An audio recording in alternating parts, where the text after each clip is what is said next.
진정한 예배가 숨쉬는 교회, 주님이 주인 되시는 교회, 믿음의 기도가. 매년 우리 교회가 지키는 추수감사절은 11월 첫째 주일입니다. 올해는 11월 6일이 됩니다.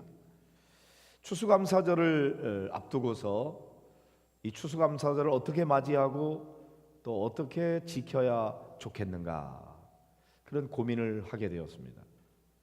자칫 잘못하면은 매년 지키는 감사절인데 올해라고 해서 특별할 게 있겠나, 연례적으로 지키는 그런 절기지, 이렇게 생각할 수가 있을 것 같아요. 그런데 제 마음속에 기도하면서 절기는 그렇게 지키면 안 된다, 그런 마음을 주셨어요. 일단은 감사절이기 때문에 이 감사절을 지킬 때에 우리 모두의 마음속에 정말 하나님의 은혜에 대해서 감사하는 마음이 충만해지면 좋겠다. 그래서 정말 감사절을 감사절답게 지키면 좋겠다, 그런 마음을 주셨어요. 여러분들에게 감사의 마음이 풍성해지기를 바랍니다. 늘 우리가 범사에 감사하는 삶을 살아야 되지만, 이런 추수 감사절을 당하게 되면은 무엇을 감사해야 될까, 우리가 감사거리를 찾게 되잖아요.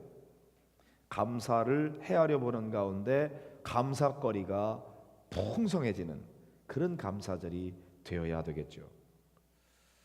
우리가 하나님께서 베풀어 주신 은혜를 깨달으면 감사하게 되잖아요. 받은 은혜가 많이 있는데도 불구하고 은혜를 깨닫지 못하면 감사할 줄 모르고, 심지어는 오히려 불평하고 원망하게 되고요. 남들보다 더 많은 것을 받지 못했어도 그것이 하나님의 은혜인 줄로 깨달은 사람은 감사하게 되는 거거든요. 그래서 제 마음속에 하나님, 우리 성도들 모두에게 은혜를 깨닫는 은혜를 허락해 주세요. 깨달음의 은혜를 주세요. 그런 기도를 하게 되었습니다. 여러분 모두에게 이번 추수감사절에는 하나님이 특별히 깨달음의 은혜를 주셔서 은혜를 깨닫고, 그리고 여러분 마음속 깊은 곳으로부터 진정으로 우러나오는 감사의 마음으로 하나님 앞에 감사를 드리는 그런 감사절이 되기를 축복합니다. 그 다음에 그냥 우리가 추수감사절 친다, 언제가 추수감사절입니다, 그러면은 성도들의 마음속에는 헌금을 많이 내야 하는 부담감으로 이 감사절을 맞이하게 되기가 쉬울 것 같다, 그런 생각이 들었어요. 추수감사절이라고 하는 것이 그냥 헌금 많이 거둬들이기 위한 목적으로 이 감사절을 만든 것은 아닌데, 이런 오해가 있을 수 있겠다, 그런 생각이죠. 물론 우리 감사절에 하나님께서 빈손으로 나오지 말아라, 정성을 다해서 예물을 바쳐라, 그런 말씀들도 강조하고 있습니다. 그러나 우리가 하나님 앞에 나올 때에 드리는 감사는 정말 은혜를 깨닫고 진정으로 감사한 마음에서 드리는 예물이어야지, 이걸 그런 은혜도 없는데 그냥 무조건 감사절이라 그래서 마지못해서 억지로 드리는 예물이라면 하나님이 기뻐하시지 않고, 그렇게 감사절을 지켜서는 안 되는 것이죠. 저는 감사절을 어떻게 지키는 것이 가장 좋을까, 그걸 고민하면서 오늘 추수감사절을 2주 앞두고 이 본문의 말씀을 묵상하게 됐어요. 우선 16절 17절을 읽어보실까요? 시작. 너의 가운데 모든 남자는 1년에 3번 곧 무교절과 칠칠절과 초막절에 네 하나님 여호와께서 택하신 곳에서 여호와를 배웁되 빈손으로 여호와를 배웁지 말고 각 사람이 네 하나님 여호와께서 주신 복을 따라 그 힘대로 드릴지니라 그랬습니다.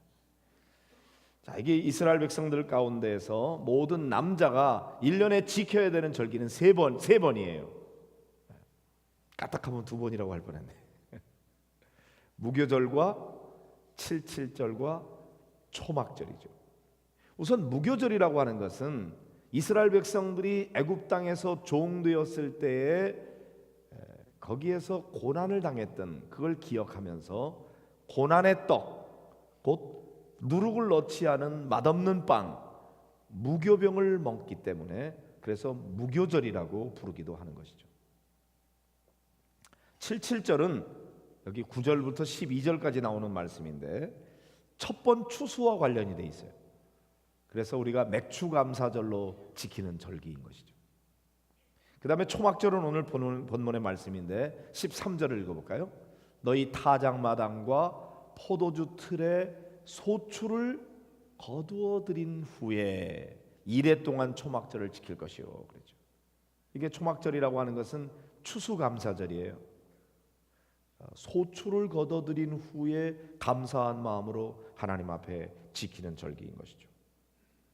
그런데 이 무교절, 77절, 초막절을 지키라고 하나님께서 말씀하시면서 조금 반복되는 말씀들이 몇 가지가 있어요.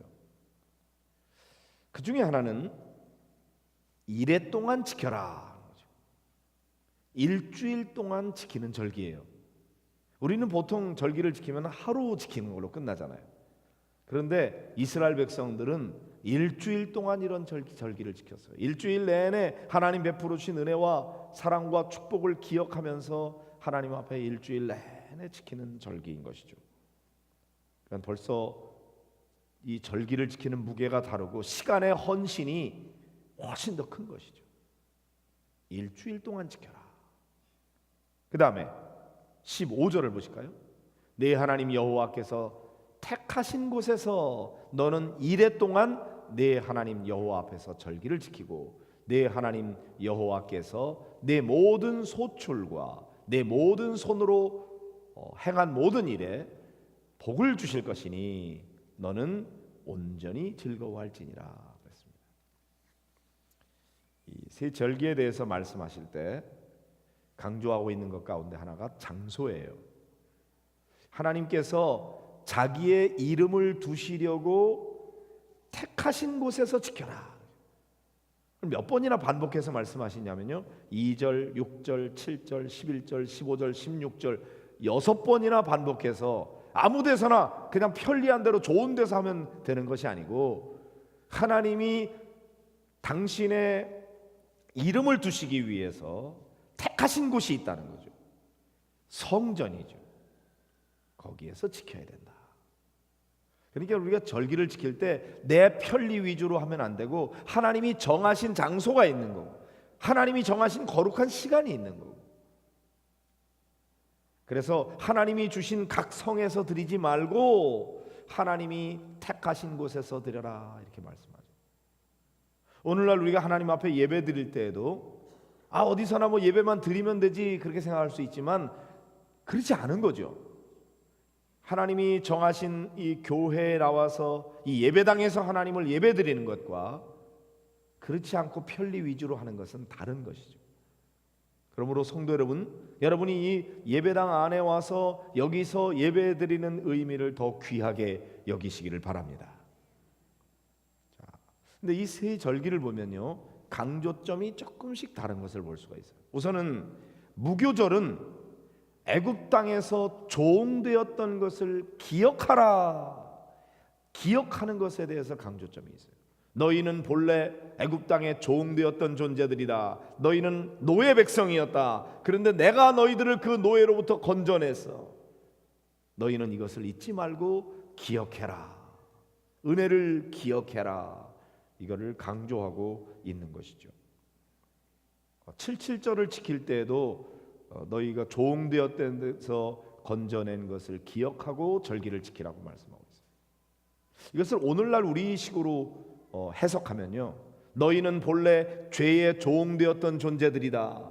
죄로 말미암아 멸망받기에 마땅한 존재들이었다. 너희는 도무지 구원받을 수 없는 존재들이었어. 그런데 내가 너희들을 사랑해서 너희들을 위하여 독생자 예수 그리스도를 보내고 그가 너희를 위해서 십자가에 달려 너희의 죄값을 다 치르고 너희를 구원해 주셨으니 너희들은 이 은혜를 잊지 말고 기억하라. 기억하라. 그렇게 말씀합니다.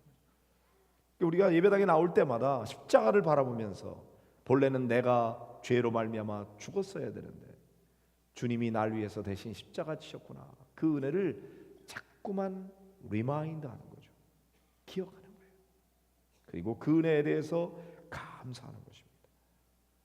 여러분이 그렇게 절기를 지키시기를 바랍니다. 그런데 오늘 조금 특징적으로 말씀하고 있는 거 보면 77절하고 초막절에 대해서 말씀할 때 즐거워하라, 그걸 강조하고 있어요. 이래 동안 하나님 앞에서 절기를 지키는데 내 하나님 여호와께서 내 모든 소출과 내 손으로 행한 모든 일에 복 주실 것이니 너는 온전히 즐거워할지니라 그랬어요. 이 아마 추수와 관련이 있기 때문에 즐거워하라 그런 것 같아요.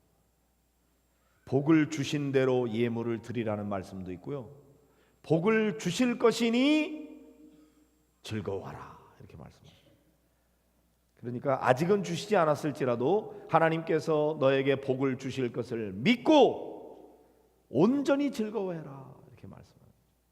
성도 여러분, 받은 은혜를 기억하며 받은 은혜를 헤아려 보면서 감사하시고, 아직은 받지 못했지만 하나님께서 놀라운 은혜를 베풀어 주실 것을 믿고 기대하면서 하나님께 감사하고 하나님 안에서 즐거워하는 여러분들이 되시기를 바랍니다. 하나님은요, 우리가 하나님께서 복 주실 것을 믿고 즐거워하는 것을 하나님이 좋아하십니다. 우리가 막 기뻐하면 하나님이 좋아하세요. 우리가 즐거워하기를 하나님이 원하세요. 사랑하는 성도 여러분, 올해 추수감사절에는 우리 모두가 함께 온전히 즐거워하는 절기가 되기를 소원합니다. 즐거우면 좋겠어요. 기쁨으로 충만한 거죠. 많은 경우에 우리 그리스도인들은요, 죄로부터 구원받는 것에 대한 관심이 많아요. 어떻게 우리가 구원받을 수 있느냐. 그래서 예수 그리스도를 믿고 믿음으로 말미암아 구원받는다는 것에 대해서 강조점이 많이 있어요. 그러나 구원받은 성도가 누리는 삶에 대해서는 상대적으로 강조점이 적은 것 같아요. 우리가 어떻게 죄로부터 씻음받고 정결한 자가 되느냐 하는 것 중요한 것입니다. 그러나 그 깨끗하고 정결한 마음에 하나님 사랑, 이웃 사랑으로 충만해지는 것, 그래서 사랑이 가득해가지고 우리 마음속에 기쁨이 충만하고 즐거워하는 삶, 이것이 우리 그리스도인들에게 주시는 하나님의 축복이거든요. 올해 추수감사절은 이런 은혜로 충만해서 온전히 즐거워하고 기뻐하고 찬양하고 감사하는 그런 기쁨이 충만한 감사절이 되기를 간절히 축복합니다. 자, 그런데요, 제가 이번에 설교를 준비하면서 14절이 저에게 필이 꽂혔어요. 14절을 한번 보실까요? 절기를 지킬 때에는 너와 네 자녀와 노비와 네 성중에 거주하는 레위인과 객과 고아와 과부와 함께 즐거워하되, 그 말씀이에요. 아주 중요한 말씀이에요. 하나님은 우리가 구원받은 은혜에 대해서 감사할 뿐만 아니라 우리가 즐거워하기를 원하시는데, 나 혼자만 즐거워하는 것이 아니고 내 자녀와 아들과 딸과 함께 즐거워하는 거예요. 그런데 거기에 그치지 아니하고 심지어는 내 노비와 함께 즐거워하라. 세번역 성경에는 남종과 여종과 함께 즐거워하라. 오늘식으로 말하면 내가 운영하는 회사의 직원들과 함께 즐거워해라, 그런 말씀이 될 수가 있고, 내 성중에 거주하는 레위인들과 함께 즐거워해라. 그리고 그 다음에 나오는 게 아주 중요해요. 객이라고 돼 있는데 개역 성경에는 객이라고 돼 있고 세번역 성경에는 떠돌이라고 돼 있어요. 주변에 떠돌이들과 함께 즐거워하고, 그 다음에 사회적 약자인 고아와 과부와 함께 즐거워해라. 왜 그렇게 말씀하시는 것일까? 우리가 막 즐거워할 때요, 나 혼자만 즐겁다고 진짜 즐거운 게 아니에요. 주변에 있는 사람들과 함께 즐거워할 때에 그것이 우리에게 진정한 기쁨이 되는 것이죠. 그리고 우리가 막 서로 함께 즐거워하는 걸 볼 때 그것이 하나님 앞에 기쁨이고 하나님께 영광이 되는 것이죠. 그래서 우리 추수감사절 어떻게 지켜야 될 거냐? 그럴 때 많은 경우에는 감사를 깨닫고 하나님 앞에 감사 예물 많이 준비해서 하나님 앞에 예물을 많이 드리면 추수감사절 잘 지키는 것으로 생각을 했는데, 물론 그것도 중요하지만 그보다 더 중요한 것은 우리가 기쁨으로 충만하고 우리가 막 즐거워하는데 우리의 영혼 깊은 곳으로 돌아나오는 감사와 찬양과 함께 즐거워하는 거예요. 그런데 나 혼자만이 아니라 가족이 함께 즐거워하고 직원들과 함께 즐거워하고 주변에 있는 사회적 약자들, 고아들, 과부들, 떠돌이들, 그런 사람들하고 함께 즐거워해라. 그게 하나님의 뜻이라고 말씀하고 있는 것입니다. 이번 추수감사절을 지킬 때 여러분 주변에 누구와 함께 즐거워해야 될지를 한번 살펴보시기를 바랍니다. 그냥 추수감사절이 오니까 추수감사절을 지키는 게 아니고 이번 추수감사절에는 내가 누구와 함께 즐거워할까? 내 주변에 외로운 사람은 누가 있는지, 고통을 당하고 있는 사람은 누가 있는지, 헐벗고 있는 사람은 누가 있는지, 굶주리고 있는 사람은 누가 있는지, 나의 손길이 필요로 하는 사람은 누가 있는지, 그들과 함께 즐거워하는 그런 추수감사절을 계획해 보시기를 바랍니다. 아멘. 자, 이스라엘 백성들이 절기를 지키라고 할 때 주로 이스라엘 백성들은 하나님 앞에 제사를 드렸어요. 그런데 2절에 보면 유월절을 지킬 때 소와 양을 드리라고 되어 있어요. 소 한 마리, 양 한 마리, 엄청나게 고기가 많겠죠. 그런데 3절에 보면은 그것을 유교병이 아니라 무교병과 함께 먹어라 그랬어요. 그런데 4절에 보면은 첫날 해질 때에 제사 드린 고기를 밤을 지내 아침까지 두지 말아라. 그날 밤에 다 먹어 치워라. 그런 얘기입니다. 생각해 보세요. 어느 집안에서 소와 양을 잡았어요. 제사 드린 날 밤에 다 먹고 다음날 아침까지 두지 말아라. 그러면 도대체 가족 식구들이 몇 명인데 소 한 마리 잡아서 소를 그날 밤에 다 먹을 수 있습니까? 양을 잡아서 양을 다 먹을 수가 있습니까? 제가 이번에 중국의 우르무치에 가니까 거기는 양고기를 그렇게 많이 먹더라고요. 양 냄새 나는 고기 제가 제법 먹고 왔어요. 그래서 제가 이 말씀을 이렇게 묵상하면서 보니까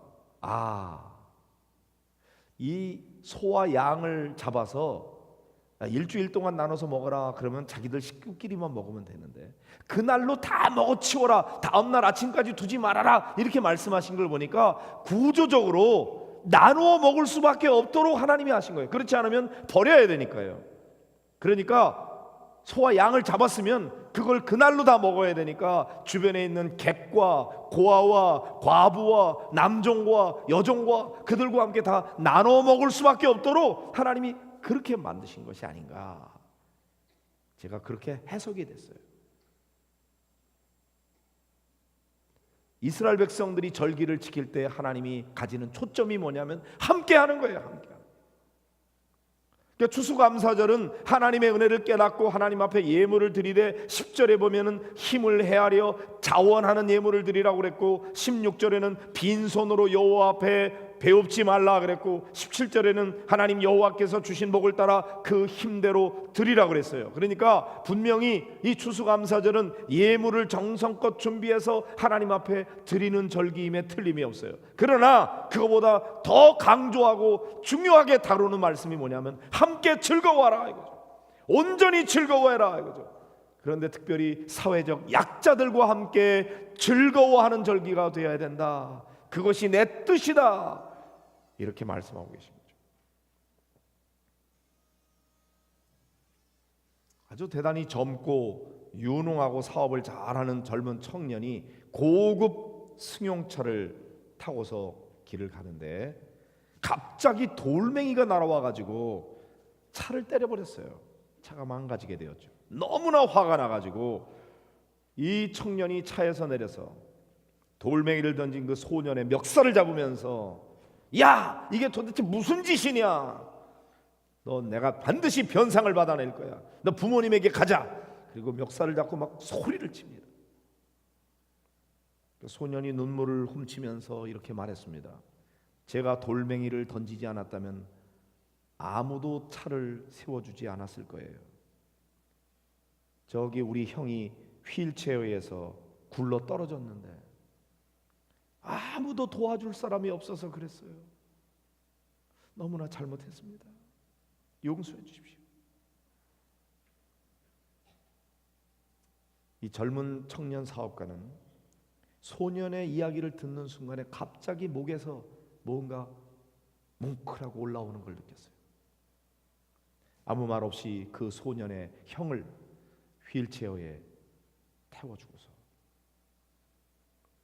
그리고서는 한동안 그 차를 수리하지 않았답니다. 차에 난 상처를 보면서 자신을 향해서 도움을 청해오는 사람을 외면하지 말아야 되겠다, 이렇게 마음에 다짐을 했다는 거죠. 여러분, 바쁘게 살면서 빨리빨리 가기 위해서 앞만 보고 악셀레터를 밟아버리면 주변에 아무것도 보이지 않아요. 그러나 내가 달리던 길을 잠시 멈추고 속도를 낮추고 주변을 살펴보면 나에게 도움을 요청하는 사람들이 많이 있다는 것을 보게 됩니다. 외로운 사람, 고통당하는 사람, 헐벗는 사람, 배고픈 사람, 나의 손길을 필요로 하는 사람들이 우리 주변에 널려 있어요.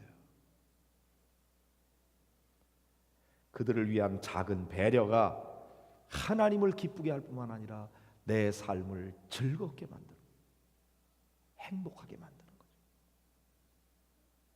빌립보서 2장 3절 4절에 보면 이런 말씀이 있습니다. 아무 일에든지 다툼이나 허영으로 하지 말고 오직 겸손한 마음으로 각각 자기보다 남을 낮게 여기고 남을 더 귀하게 여기고 각각 자기 일을 돌아볼 뿐만 아니라 각각 다른 사람들의 일을 돌보아 나의 기쁨을 충만하게 하라.